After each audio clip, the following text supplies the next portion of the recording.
बड़ा चमत्कार है, भजन का बहुत प्रभाव है। एक बार केवल राम नाम के एक भगत थे, किसान गरीब आदमी।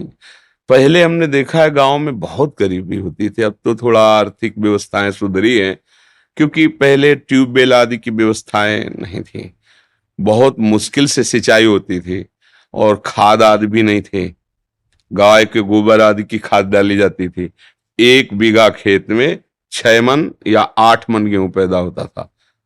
अब तो 40-50 मन पैदा होता है, पहले 6-8 मन। बड़ी मेहनत की जिनकी खेती है, और जो कार्य करते हैं तो 8 रुपया 10 रुपया 8 घंटा के थे। फिर और बड़ा तो 20 रुपया, अब तो 500 रुपया है। तो काफी तो उस समय था कि बहुत ही कम था जब केवल राम, और वो संत सेवी थे। अब मंजूरी करके, और संत सेवी मतलब संतों का क्या है कि भाव से एक बार आप तो 2 संतों से कहेंगे। उस गांव में एक भगत है बहुत श्रद्धावान है, तो अब 4 संत आने लगे, फिर संत मंडली आने लगी। अब उनके पास अर्थ तो था नहीं। एक दिन संत मंडली आई, कुछ नहीं खाने को। अब वो आसपास धनी पुरुषों के पास गए कि अगर हमें आप उधार दे दें, जो सेवा कर रहे हैं कर दें, आज हमारे यहाँ बहुत भाग्य खुल गया, संत आए हैं, हम उनको तो कोई उधार भी देता है तो कुछ देख के देता है ना। अब इसको दे दे, कुछ न जमीन है न रुपया पैसा, कब वापस करेगा? नहीं। तो एक बड़े चतुर थे, उन्होंने कहा हमें एक कुआं खोदवाना है, तुम कुआं खोद दोगे?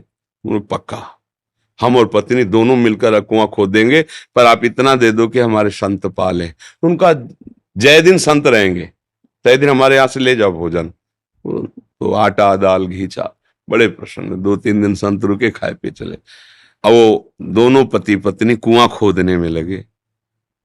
एक फावड़ा मारते राम, वो राम भगत, वो तसला उठाते राम, नाम लेते हुए।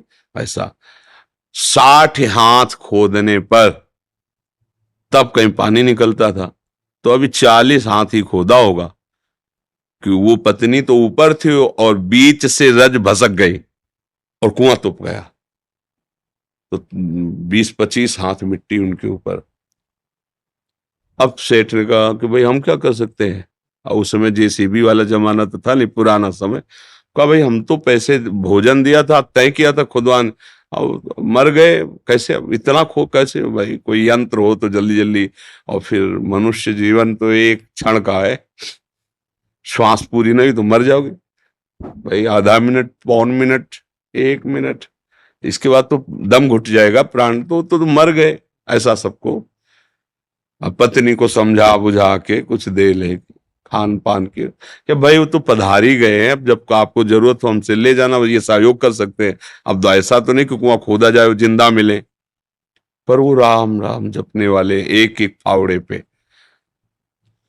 कुआं पूर दिया गया कि ये ठीक नहीं, असगुन हो गया, आदमी मर गया उसमें।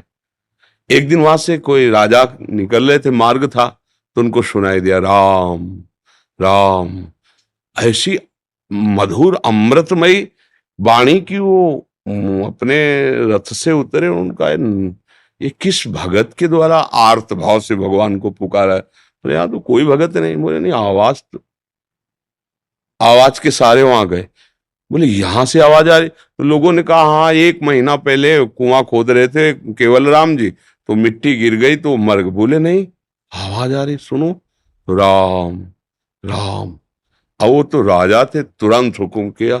तो बड़े जो राजकीय विभाग सैनिक सब लगे, मिट्टी हटाई गई। तो जहां केवल राम जी बैठे थे ना, वहां 2-3 हाथ ऐसे गुफा सी बन गई थी, एक भी मिट्टी नहीं गई थी।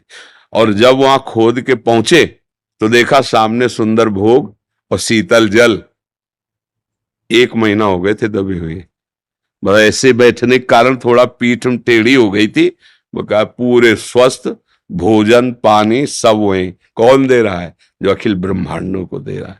अगर गृहस्थी में हो, अपना कार्य कर रहे हो और नाम जप कर रहे हो, तो महान भक्त हो।